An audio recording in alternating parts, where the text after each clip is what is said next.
Con uno, saludamos a la doctora María Amparo Casar. María Amparo, ¿cómo estás? Buenas noches. Muy buenas noches, Pepe. En este día 50 años del 68, vale la pena reflexionar algunas cosas, pero vamos a contextualizar adecuadamente un poco para que quienes nos favorecen con su atención nos den un seguimiento más puntual. Me parece muy bien. Esta masacre de Tlatelolco fue el punto más álgido de una lucha estudiantil que había iniciado 70 días antes.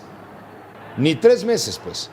El brutal golpe del gobierno, encabezado entonces por el autoritario presidente Gustavo Díaz Ordaz, cambió la historia de México para siempre, con una cifra oficial de 37 muertos, primero, pero que de acuerdo con organismos civiles se eleva a cientos de fallecidos y desaparecidos. A ver, lo acontecido el 2 de octubre prendió la llama de un movimiento que sigue vigente. ¿Cuántos muertos fueron? Hemos estado haciendo las cuentas.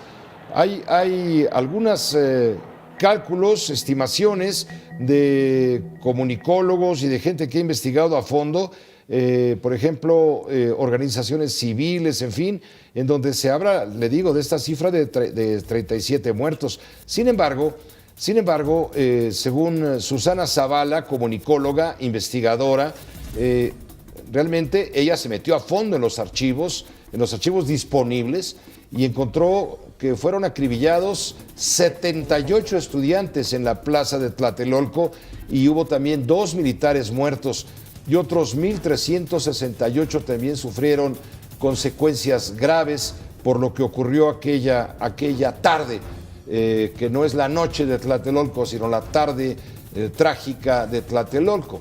Bueno, miles de personas, entre estudiantes, profesores, activistas, ciudadanos en general, que apoyaban el movimiento, se encontraban reunidos en la Plaza de las Tres Culturas, 4 o 5 mil personas, cuando mucho, donde los líderes del Consejo Nacional de Huelga hablaban desde una tarima en el edificio Chihuahua. Era un movimiento informativo, una manifestación informativa.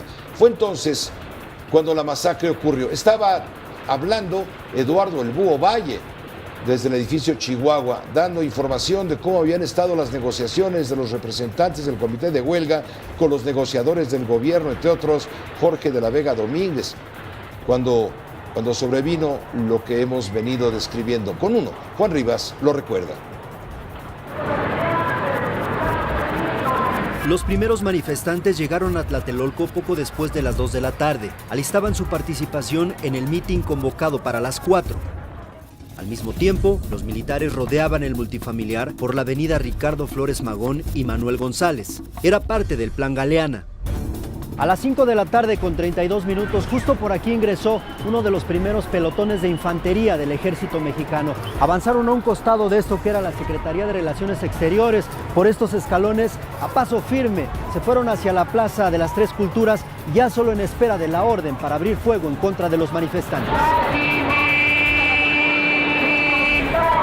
El eje central tenía circulación vehicular en doble sentido. De inmediato se congestionó. La asamblea informativa por parte del Consejo Nacional de Huelga había iniciado. Después vino la masacre. 5 minutos antes de las 6 de la tarde, la iglesia de Santiago vio pasar junto a ella las 2 primeras bengalas que impactaron a unos metros de donde me encuentro. Era la señal para que los elementos del ejército y del batallón Olimpia entraran en funciones. En cuestión de segundos, el mitin fue disuelto. Las Fuerzas Armadas tomaron el control. Por estas escaleras que forman parte de la zona arqueológica subieron los militares a la explanada. Una vez ya posicionados aquí, continuaron con los disparos. Los alumnos buscaban una salida y muchos de ellos avanzaron hacia el norte, hacia la avenida Manuel González. Los soldados se pertrecharon en el piso para poder disparar durante varios minutos. La imagen tomada hace 50 años no es clara, pero se sabe que también habían asistido madres y padres de familia, incluso niños. Estos pasillos en medio de los edificios vieron pasar a los manifestantes llenos de miedo, muchos de ellos heridos. La masacre del 2 de octubre en Tlatelolco se había consumado. Un día después, las calles aledañas seguían tomadas por militares. El paisaje urbano poco ha cambiado. Los diarios hablaban de decenas de muertos, un saldo que hasta la fecha se desconoce. Con uno, Juan Rivas. Ha pasado, le digo, 50 años y no hay todavía un acuerdo sobre la cifra de muertos. Solamente esa tarde del 2 de octubre del 68. Son 50 años de la masacre, le dicen algunos, matanza, en fin, en la Plaza de las Tres Culturas, allá en Tlatelolco. Y aún hay muchas cosas que se desconocen. La herida sigue abierta y posiblemente nunca cierre. Lo único claro fue la matanza y la represión, las balas que callaron miles de voces. Hoy, a 50 años, se abren los archivos secretos del movimiento estudiantil del 68. 19,000 documentos que pertenecían al Servicio Secreto y a la Dirección Federal de Seguridad y que estaban bajo resguardo del Archivo General de la Nación fueron reabiertos. Con uno, Gustavo Castillo informa.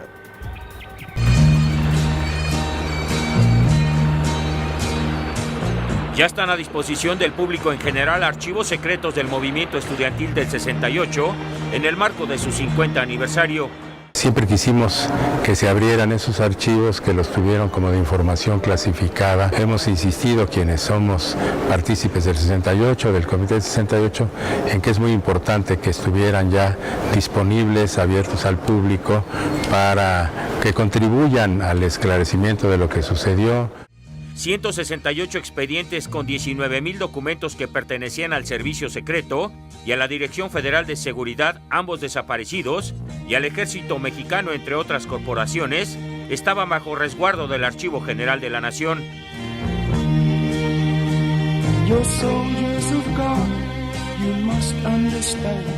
Gracias a la solicitud del mismo archivo y de la UNAM, el INAI abrió estos documentos para la consulta de todos. Cuando el interés público es mayor al interés de las personas y cuando hay un interés de carácter histórico, los documentos se puedan abrir aun cuando contengan datos sensibles. Se trata efectivamente de privilegiar el derecho a la verdad de un acontecimiento que cimbró a México y que hoy, 50 años después, nos permite conocer una serie de documentos, expedientes, imágenes y fotografías. En la página www.m68.mx se encuentran estos archivos dentro de un conjunto de más de 30,000 documentos relativos al movimiento estudiantil del 68. Otra parte de estos registros se liberarán hasta el 19 de octubre. Empezaríamos a reconstruir, ahora sí, la verdad histórica.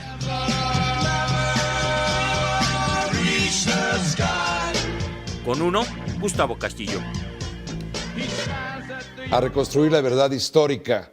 En un momento le voy a tener más información del INAI porque hoy hay un anuncio histórico e importante. Finalmente logra vencer el INAI, el Instituto de la Transparencia Informativa, todas las resistencias para exigirle a la Procuraduría General de la República revelar todo lo que ha investigado sobre el tema del caso Odebrecht, de este escándalo, de lo cual luego un poquito más adelante le informo. Pero para no perdernos el tema del 68, María Amparo, por supuesto tu juicio. Venga, ¿qué estás viendo? ¿Dónde estabas? ¿Qué tan cerca o qué tan lejos para ti está el 68? Mira, es un día... No me refiero por la edad, me refiero... No, también hace 50 años, pues yo tenía 12 años, estaba en un colegio privado, recuerdo que nos acuartelaron, no podíamos salir, había una cuestión histérica ahí, los padres de familia queriendo ir por sus hijos, etcétera. Ahí vienen los comunistas. Pero, digamos, todavía era, ahí vienen los comunistas, pero digamos, todavía era yo bastante pequeña, pero finalmente, como tú, somos hijos del 68 y gozamos de muchas de las cosas que tú decías, balas que callaron voces, pero paradójicamente abrieron muchas otras voces. A partir del 68 vivimos una realidad distinta, empezó a abrirse la primera reforma del 71 de Echeverría, del 73 de Echeverría, que empieza a abrir las libertades en este país, en las universidades. Te pregunto todo esto, te comento todo esto porque, o te pido que lo comentes más bien, porque para muchos jóvenes 68 está tan lejos como la capital de China. Bueno, está tan lejos como estaba para ti o para mí cuando estábamos en la universidad y estudiábamos el periodo de Lázaro Cárdenas y lo veíamos como una cosa histórica, ¿no? A mí hay veces que, y le dedico tiempo a esto cuando doy clases, en las licenciaturas de ciencia política, y les recuerdo, y para ellos es un evento totalmente ajeno. Ellos nacieron ya en un México con unas libertades de las que no gozábamos, ni tú ni yo. Pero deben saber qué heredan de ese movimiento. Y hay que decírselos, creo que lo mejor que podemos hacer por el movimiento del 68 y para conmemorar este movimiento estudiantil, que fue mucho más que eso, es seguirle recordando a las nuevas generaciones lo que significó 1968 para la apertura del régimen. Pero hay una cosa que también les tenemos que recordar, porque a ellos les toca una lucha distinta, Pepe, que la que nos tocó a ti y a mí, que fue la democratización del país. A ellos les toca la de la justicia y la de acabar con la impunidad.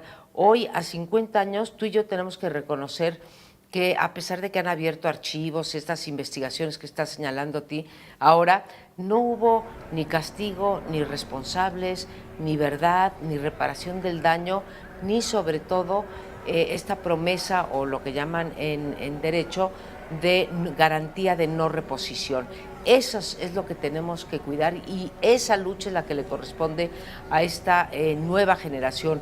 Porque más allá de si fueron 500 muertes, como dijo Elena Poniatowska, o los 78 que estás documentando tú ahora de la investigadora Susana Zavala. Susana Zavala, no importa, digo, sí importa, cada vida que se pierde es una tragedia más, ¿no?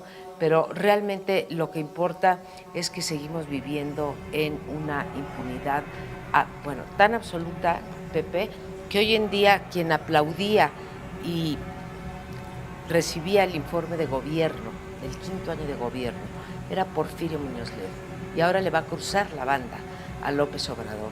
O un Manuel Bartlett, que estaba en la Dirección de Investigaciones Políticas y Sociales de la CEGOV, la famosa DIPS, ¿sí? Y ahí estaba, y ahora va a ser el secretario el director de la CFE, de Comisión de Electricidad. De la Comisión Federal de Electricidad. Bueno, también tienes otros casos, ahí tienes un Pablo Gómez que hoy es diputado y que ha tenido una vida con una congruencia. Condenado a 16 años de prisión, de los cuales y después sale gracias a la amnistía. Salió gracias a la amnistía, pasó 3 años en la prisión, como muchos otros miembros del Comité de Huelga del 68. ¿Qué nos hereda el 68, María Amparo? El cuidado, el tema de los derechos humanos, la participación ciudadana, la democracia, el papel de las mujeres. Recordábamos en la tarde que... Sí, me lo decías tú, no había reparado en ello. 13 años tenía la mujer... Del 53 al 68, 15. Exacto, 13 años, derecho de votar. Llevaban 13 años las mujeres en México teniendo el derecho de voto. Empezaba entonces la marihuana, hoy se está hablando de su legalización, 50 sí, años. Ha pasado muchas después. Historias y repercuten. Yo lo digo de este modo, la diversidad sexual. Lo digo de todo esto porque quizá los jóvenes que no entienden muy bien que ya nacieron de qué con tanto esas nos libertades. quejamos los cabecitas blancas, a lo mejor sí pueden entender si se lo explicamos en esos términos, que ahora ellos gozan de una mayor, brutal libertad de expresión, prácticamente limitada solamente por la responsabilidad, esperemos. Ese es un fruto también de esa lucha que se dio en aquel entonces, más allá de muertos, heridos y por supuesto los prisioneros. Qué bueno que así lo dices, porque creo que por un lado hay que conmemorar, no puede uno celebrar la muerte de los que hayan sido 70 o 300, pero también tenemos que celebrar que a partir del 68 este país fue otro y hoy tenemos unas libertades, no todas las que quisiéramos.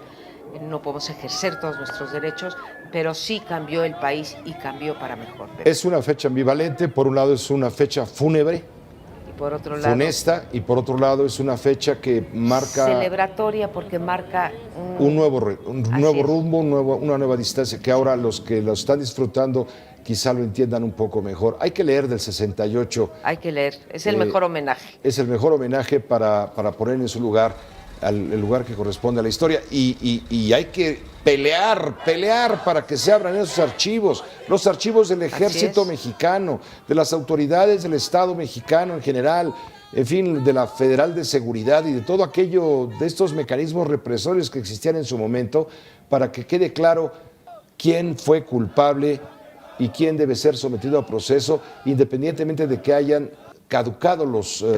ya prescribieron los delitos. Pero moralmente creo que la sociedad merece ese tipo de respuestas. Gracias, María Amparo. Al contrario, Pepe. Pásala muy bien. Hasta pronto. La doctora María Amparo Casar, totalmente en su juicio, ¿no?